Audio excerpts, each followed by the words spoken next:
আসসালামু আলাইকুম। আমার চ্যানেলে আপনাদের স্বাগতম। আর একটা সুন্দর সকালে আমাদের ফার্ম হাউসে আমরা আছি।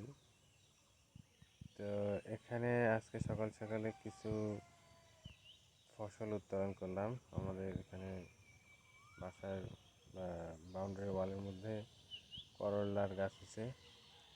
তো নিজের গাছ থেকে ফসল উঠানোর যে মজা, এটা অতুলনীয়।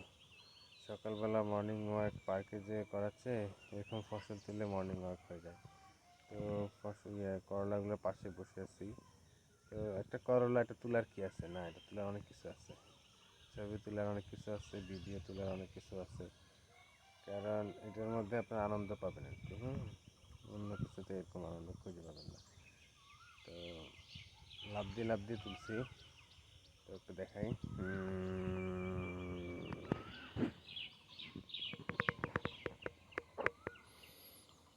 এটা সবচেয়ে বড় পাইছি। 1 2 3 4 5 6 7 8 9 10 10টা করলা তুলছি।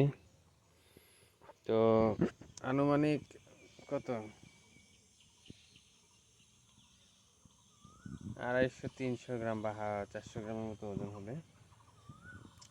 একদম ফ্রেশ, অর্গানিক,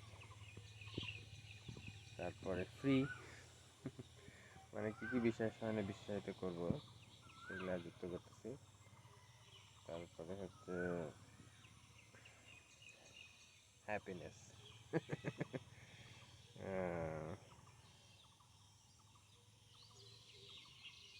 এটা সবচেয়ে বড় হচ্ছে। এটা কয়দিন আগে দেখতেছিলাম যে ছোট ছোট, না কি এত ছোট ছোট কি খায়।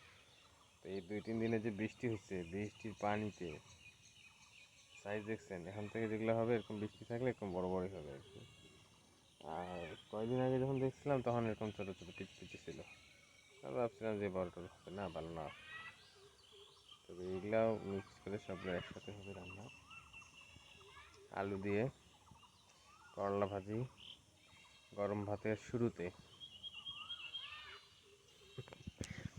ঠিক আছে, ইনশাল্লাহ পরে রান্না হলে বা যদি খাওয়ার হয়, টাইমিং হয়, তখন ভাজিটা খেয়ে দেখাতে পারি। তবে চান্স কম আর কি। সব কিছু তো সবার সবসময় হয় না। ইনশাল্লাহ ভালো থাকবেন। এটা ছোট্ট একটা ক্লিপ ছিল। আল্লাহ হাফেজ, আসসালামু আলাইকুম।